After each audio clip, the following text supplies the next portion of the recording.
Hello and welcome to SEC 301, Security Investigations with Amazon Detective. My name is Keith Gilbert, and I'm a Senior Security Engineer with the Amazon Detective team. Amazon Detective launched in March of 2020. For those unfamiliar, we'll provide a brief overview of the service and move into details of how Detective works, complete with examples of how that benefits a security analyst. And I'll then move into a demo that will showcase how quickly Amazon Detective allows security analysts to conduct investigations and pivot across differing data sources while they're scoping an investigation.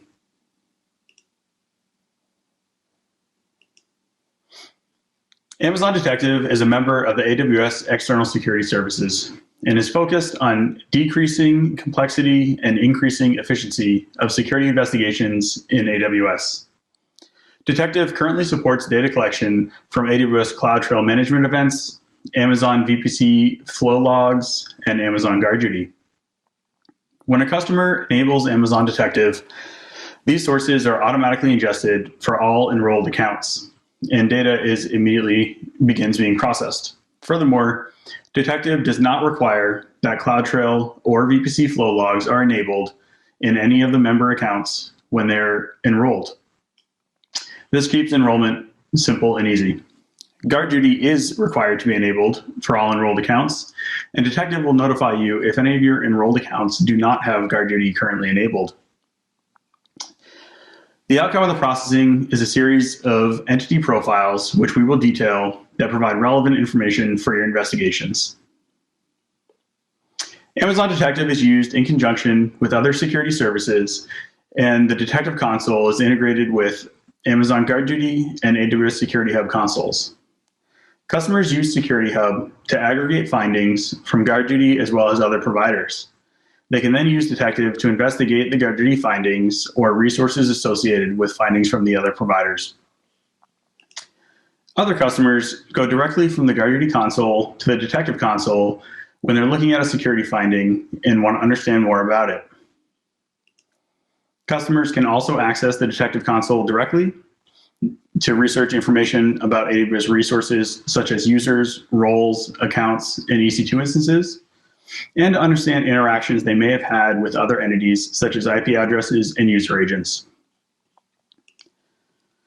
Amazon Detective also has partner and custom integrations that customers use to access Detective. For instance, customers can embed Detective links into their runbooks so that they can pivot directly to the respective Detective profile page from within their current tools. We often hear customers ask, so it's important to point out that Detective is a multi-account service. When you enable Amazon Detective using a designated administrator account, a security behavior graph is created to store your organization's extracted log details for your account. The administrator account can then invite member accounts, and once the invitations are accepted, all three log sources for the member accounts begin flowing directly into the security behavior graph for your designated administrator account. This allows the administrator account to conduct analysis across all enrolled accounts at the same time. It is important to note that Detective is a regional service, so you will need to enable Detective in any region with workloads that your organization wishes to monitor. Amazon Detective is backed by a graph-based data store. The data ingested is processed, aggregated, and mapped to a predetermined model. This is stored for a year within Amazon Detective. This enables Detective customers to answer common analyst questions efficiently over a prolonged period of time. This is a sample subgraph that you may see within your overall security behavior graph. This structure, along with data aggregation, is what makes Amazon Detective so efficient. Here, we have specific relationships that define how entities within the graph are related. Not pictured here, each entity and relationship has a series of features which enable the display of additional specific information or calculation of analytics. Within the security behavior graph, Amazon Detective has 9 entities. We have GuardDuty findings. We have IAM-related entities such as the AWS user, AWS role, federated user, and role sessions. Data for these IAM-related entities is mapped from both CloudTrail and findings.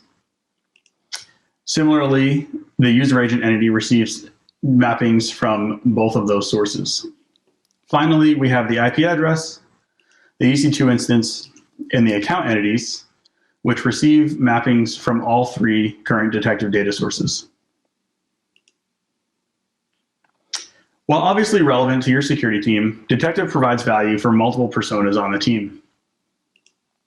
Your frontline analysts can use Detective to conduct triage of GuardDuty findings or use entity profiles to gather context about useful information while triaging additional findings from other sources.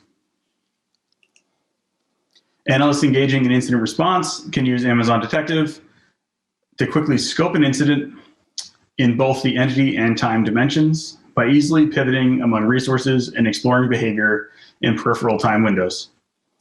Given that Detective stores information in the graph for upwards of a year, it offers an ideal platform to explore that data quickly over prolonged periods of time. Finally, your analysts or threat intelligence team engaging in beginning threat hunting activities can utilize Detective to answer questions like, did we see traffic communicating with this command and control IP address 4 months ago? If you did, you'll immediately know which instances communication was observed to and how much data was exchanged. So now we'd like to see how Detective actually enables these investigations and what process it uses. The process described allows Amazon Detective to reduce complexity for your investigators by automatically ingesting terabytes of log data per day for your organization, processing and organizing that data, and then making it easily accessible. But what does this actually mean for you and your investigations? Let's look at some examples of this process and how that are particularly relevant to security investigations. So a common scenario we see across organizations is a set of questions like this. This is focused around what an IAM user or federated user has done with a specific IAM role. These questions may originate as part of an auditing process, part of a response to a GuardDuty or another finding, or maybe a natural question during an existing investigation. Also keep in mind when you're looking at these questions that this may be relevant to your current time window of today, the last week, month, or even 6 months ago. In order to answer these questions without Detective, the analyst needs to collect a variety of records from within CloudTrail and parse those for a few key values. Without Amazon Detective, the process required looks like the following. Regardless of my backend data store, I'll need to query CloudTrail records with an assume role event type and either a defined username or principal ID of the user I'm interested in. Once we have those results, we then need to note the assumed role session ID or the ARN of the resulting session.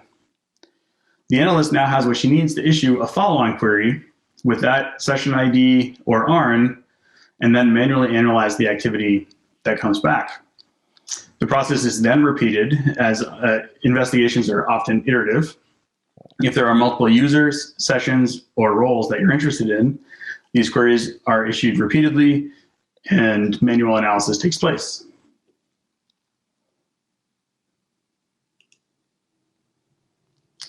Amazon Detective greatly simplifies this process. To answer the same question, the same data points within the CloudTrail logs are analyzed by Detective and automatically mapped to the predetermined model. The process first takes the appropriate elements from the IAM user entity and assigns them to specific features on that entity. Here we can see the principal ID, the name, and the user type for that entity were assigned. That's followed by the same process for the IAM role involved in the particular CloudTrail event. And in this case, the principal ID and name are both mapped. And finally, the session itself, where the session ID is mapped. Once the entities are in place, the appropriate relationships are then added to the model. Here we can see that the user assumed the role and that both the user and role were involved in the role session. Now, the elements here are far from the only entities, features, and relationships populated from the particular CloudTrail entry. There are additional features on these entities, as well as features on the IP address, user agent, and account entities that are populated at the same time.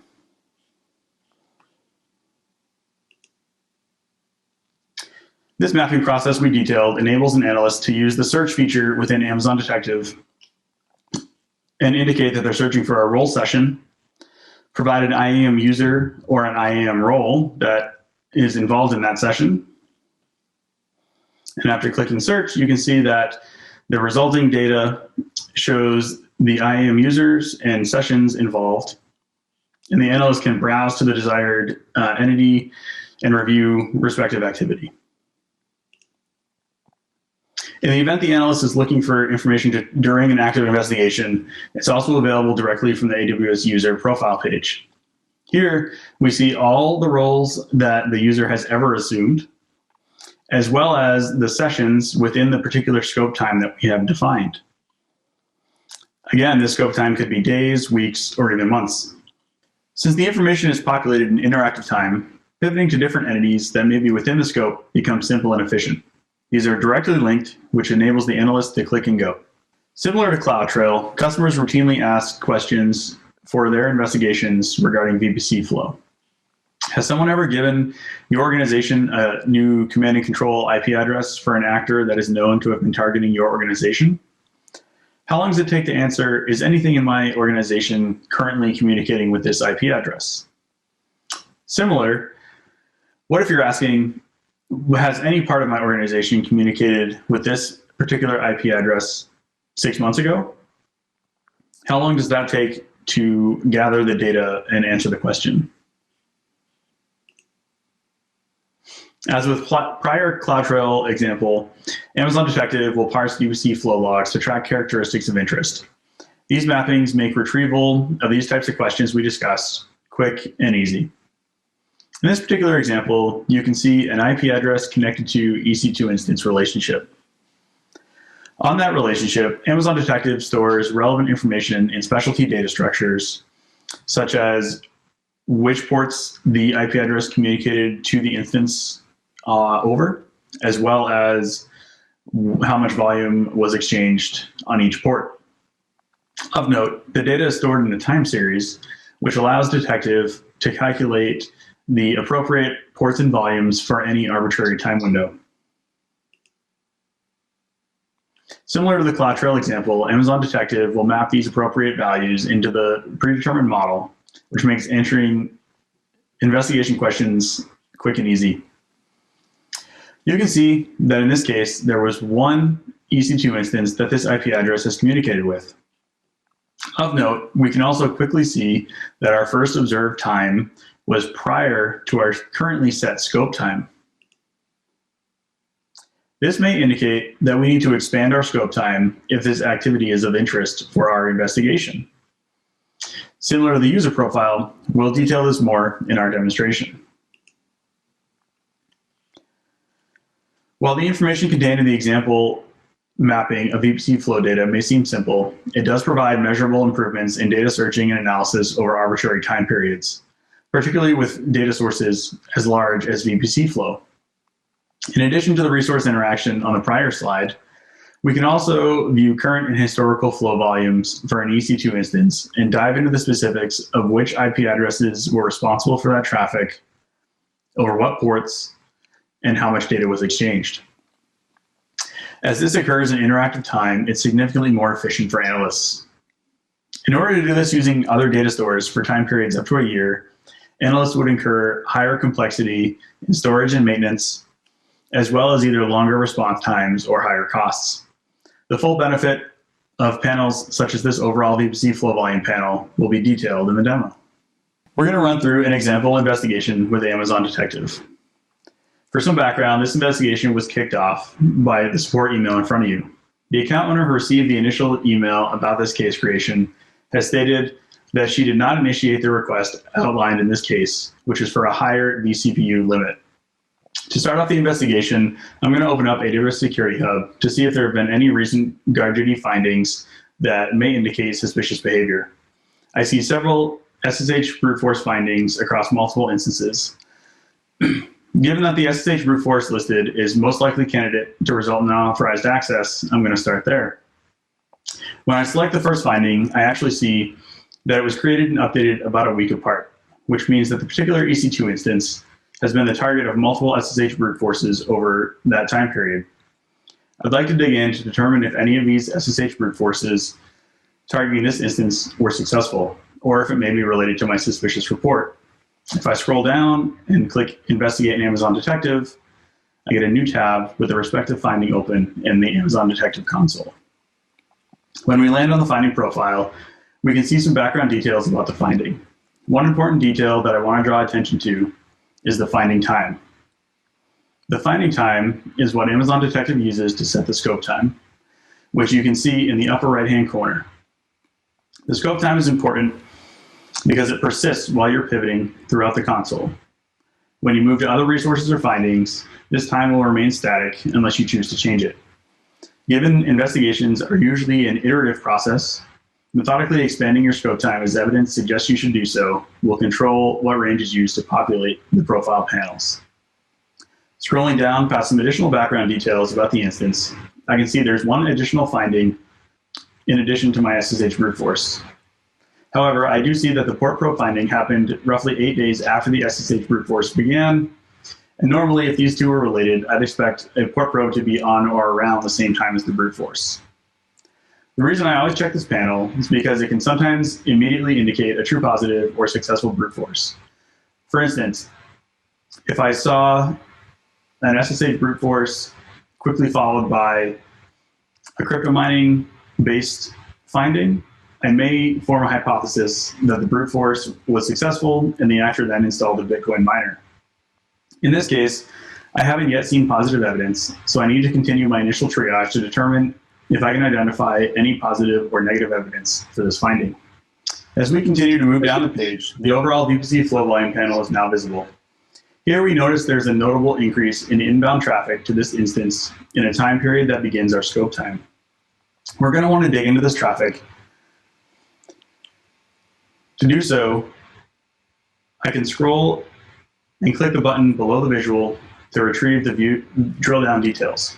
Before diving into that, though, I want to call out this the first window where we see peripheral time. Peripheral time is the time before and after your defined scope time that Amazon Detective shows on time series-based graphs. This time can help provide some context by allowing you to compare your current scope time to past patterns, as well as determine whether or not you may need to expand your scope by showing a small period of time after the end of your current scope. Scrolling down to the VPC flow volume drill down, you can immediately see the traffic that's responsible for our finding. By default, this table is sorted with relevant IP addresses at the top, as you can see with the from finding annotation. One characteristic in the table that we do want to note is several entries with small inbound and outbound traffic volumes. This may be indicative that these are unsuccessful attempts related to our SSH brute force. I do note, however, at the top that there is one entry with larger volumes, both inbound and outbound. This could be indicative of a successful brute force. In order to verify this, one thing I want to check is whether or not any of this traffic persisted past our initial scope time. In order to do this, I can select the lines of interest and view the respecting traffic on my visual above. Given the scales present in this graph, answering this question is going to be quicker if I switch from a linear to a log scale. When I do so, the first thing that catches my eye is traffic from one of my relevant IP addresses does show evidence of reoccurring. This confirms that I did see a small second batch of communication from this IP address about a day after the initial brute force. Because this is suspicious and may be considered a positive indication of a successful brute force, I'm going to pivot to this IP address's profile to continue. We arrive on the IP address profile and can immediately note that our scope time has carried over with us. In addition, similar to the prior finding page, we have some overview statistics that can help us evaluate the IP address, depending on our current context. In this case, we determined that there's a possibility the SSH brute force was successful and are looking for indications that there may have been additional activity sourced from this IP address. In the IP address details panel, I can immediately see that there are 2 observed CloudTrail API calls using 1 user or role and 1 user agent. Now, I know I'm likely dealing with more than just a brute force. In fact, I may be dealing with a potential key compromise. I can also see that both the first and last observed times are within my scope time, which means I currently don't have evidence that requires me expanding my scope time. In the same pattern as the brute force finding, I can then scroll down to determine whether or not there are any additional findings associated with this IP address. And in this case, we can see that there are not. Now, I want to know what those 2 API calls were that we observed originating from this IP address. Given that the IP address was new as of my scope time, I can pivot to the New Behavior tab. Here, I see that there are 2 new calls, one for described instances and one for getCallerIdentity. GetCallerIdentity retrieves information about the user or role that owns the credential used. So this makes sense. It's one of the first APIs called by the actor. Given that the attacker seemingly gained access to an EC2 instance, they may want to gather information on additional instances that the credentials have rights to list, which could explain the described instances call. If I want to confirm that both of these calls occurred around the same time, I can expand their time series and can in fact see that they occurred in the same hour time window. So we have an IP address that seemingly successfully brute forced an EC2 instance and then initiated 2 introductory reconnaissance API calls. I believe that I've triaged this finding to be a true positive and have transitioned to an investigation. Now, I want to determine the full scope of activity that may be related. My next question is which user or role this IP address utilized, and whether there was any other suspicious activity from that entity which isn't immediately obvious from the IP address profile. I can find the user or role by moving to the Resource Interaction tab. Doing this shows me 2 things. The credential that was used belongs to a user, Mary Major. And the known EC2 instance is the only EC2 instance that this particular attacker IP address exchanged traffic with. I can also see that the first and last observation time for that EC2 instance is within my scope time. To continue my investigation, I'll pivot to the user's profile page to assess the activity observed and determine if I need to increase my scope with respect to either time or additional resources. In the same pattern as the prior 2 profiles, we're presented with a bit of overview data for the user, as well as an indication as whether or not there are any findings associated with this user during our scope time. In this case, there are no additional involved findings for the user at hand. One thing I'd like to note here is the account that the user is in differs from the account for which our original eCPU limit increase was initiated. This means I either need to look for additional activity or that it may be a separate incident. We can see that the overall volume for this user is relatively low, both before and during the scope time. I want to take a look at specific activity observed from this user. When I do so, I can see that the user's activity has originated from 3 separate IP addresses, one of which is known, one of which I know my organization owns, and one of which is unknown. I want to see what type of activity is originating from the unknown IP address, so I expand the tree, and I can see there's a variety of activity, each with 1, 2, or 3 calls. If we look at these calls, we can see a large number of list and get type calls. This can be indicative of additional potential reconnaissance activity. In this case, I see most of these calls are focused on permissions and IAM structures, and also a few security-focused related items such as flow logs, CloudTrail trails, and AWS config recorder details. Furthermore, I see there's 1 call for update assume role policy, and this has failed 5 times. This API call can be used to add roles to a policy that would allow an attacker to expand access. Luckily, we can see that these calls failed, which suggests our permissions for this user restricted the activity. However, I am suspicious about this activity, so I want to see if there's anything else of note that would raise this from just suspicion to confirmed incident related. When I move to the New Behavior tab, I can immediately see that 2 of the 3 IP addresses were identified as newly observed locations for this user. If I drill down into that location with the most activity, I see it's the IP address that was unknown in our prior panel. I can further confirm this activity by reviewing the newly observed API calls, newly observed autonomous system organizations, and newly observed user agents. All three of these panels have results tied to the suspicious activity that I was already reviewing. Moving back to the newly observed geography, I want to determine whether or not there was any other activity from that geography, because I can see that the success and failed call counts don't match the counts I was looking at in the prior panel. Expanding the tree, I do indeed see two principals present. Given that I'm confident this IP address belongs to the actor at this point, I have now expanded my scope to include the security admin principal. I can review the activity under that principal here, or move to that principal's profile.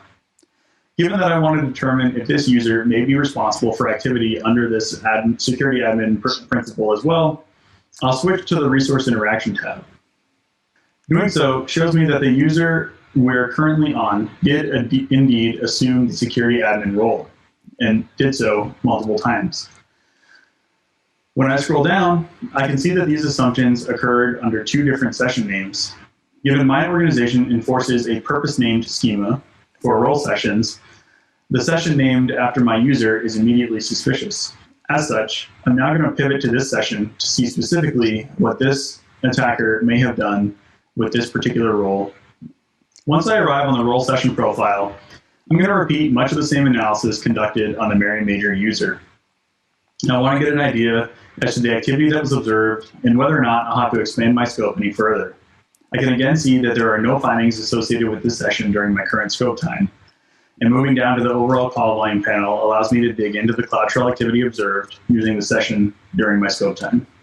When I select the first time bucket in my scope time with activity, I see very similar activity to what we saw before. Lots of list, get, and describe calls that can be used for reconnaissance. In this case, many of these calls appear to be focused on the EC2 instances and network information. I still don't see any modification attempts, so I'm going to select the next time bucket in my scope time to review. Expanding my drill down tree, I see some additional reconnaissance calls around the security services. The role is in a different account than my original user, and so the attacker may need to confirm whether these services are running in this account as well. If I look at the failed calls, I see some modification events. The attacker attempted to run instances several times, likely with a new key pair, which was successfully created. Also of concern, I can see the authorized security group ingress call, which failed 8 times, but was successful once. This can be used to add rules to security groups as a method of ensuring persistent access. Lastly, I note 2 successful calls to get service quota, and then a call to request service quota increase. Remember back to the start of our incident, which was an unsolicited service ticket email to increase EC2 vCPU limits. It appears we have now tied our original SSH brute force to the activity in question. The attacker likely tried to run new EC2 instances, and when those failed due to rate limits, attempted to increase the limits on the account. Given that this activity is the last known activity of all of the IP address, user, and role session in question, it appears the attacker has not been back to the environment. As such, it's time for me to document the data, disposition the finding, and initiate remediation for both affected accounts. Thank you for watching today to learn about how Amazon Detective enables your analysts to carry out security investigations in AWS more quickly and efficiently. We covered what Amazon Detective is, how Amazon Detective's graph storage and predefined model provide an easier and more efficient way for analysts to investigate, and finally, provided an example walkthrough of an investigation to demonstrate the ease with which an analyst can pivot across multiple data sets and across time. Within that demo, we saw specifically how Amazon Detective sets scope and how you can change it, how Amazon Detective surfaces specific details that are useful for your investigation and represent common investigation questions, and how it enables contextual evaluation of your entities and allows you to scope more easily during an investigation.